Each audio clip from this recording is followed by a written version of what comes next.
नमस्कार विद्यार्थी मित्रांनो, स्वागत आहे तुमचं आपल्या YouTube चॅनलवरची. नुकताच सीईटीचा बीएड सीईटीचा पेपर झाला आणि आता या महिन्याच्या शेवट त्याच्या कॅप राऊंड चालू होणार इथं.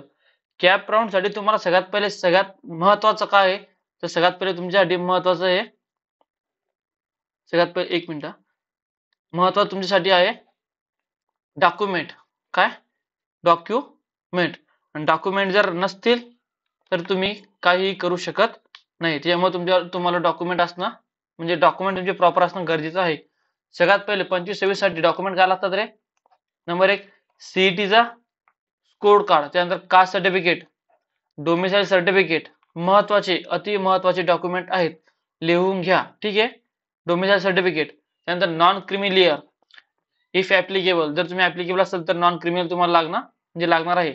त्यानंतर कास्ट व्हॅलिडिटी, सर्वात महत्वाचं कास्ट व्हॅलिडिटी.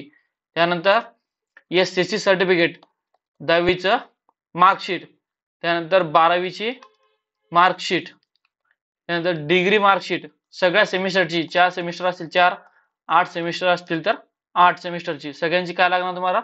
मार्कशीट लागणार. पीजी केली असेल कोणा, पोस्ट ग्रॅज्युएशन असेल तर त्याला पण पूर्ण सेमिस्टरची काय लागणार? मार्कशीट लागणार. लास्ट एज्युकेशनची टीसी लागणार, म्हणजे शेवटच्या वर्षी तुम्हाला काय लागणार? ट्रान्सफर सर्टिफिकेट हे तुम्हाला लागणार आहे. त्यानंतर passport size photo, Aadhaar card, त्यानंतर गॅप सर्टिफिकेट. जर कोणी गॅप घेतला असेल, म्हणजे गॅप म्हणजे काय रे? म्हणजेच काय की एखाद्यानं 2022 मध्ये डिग्री कंप्लीट केली असेल आणि त्यांना 3 वर्षाचा गॅप असेल, आता 3 वर्षाचा काय गॅप आहे, 2025 मध्ये त्याला काय करायचंय? बीएड ला ऍडमिशन घ्यायची. तर त्याने सेतूमध्ये जायचं आणि डिग्री सर्टिफिकेट म्हटल्यापेक्षा गॅप सर्टिफिकेट त्यांना काय करायचं? काढून घ्यायचं. ठीक आहे. हे झालं तुमचं गॅप सर्टिफिकेट. त्यानंतर रिझर्वेशन सर्टिफिकेट.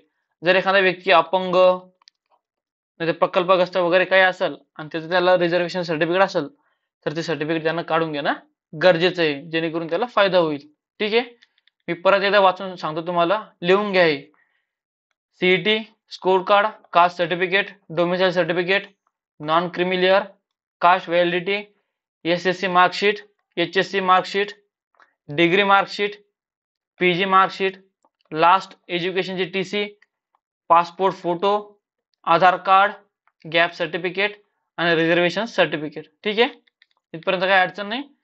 आणि जर कोणाला काही अडचण असेल तर खाली कमेंट करून मला सांगा की ही अडचणी अजून काय डॉक्युमेंट लागतात का नाही लागत, तर मी तुम्हाला नक्की त्याचा रिप्लाय देईल. कोणी नवीन असेल आपल्या चॅनलवरती तर सबस्क्राईब करून ठेवा, लाईक करून ठेवा, जेणेकरून मी जे नवीन व्हिडिओ टाकेल सर्वात पहिले तुमच्यापर्यंत पोहोचेल. ठीक आहे. Okay, thank you.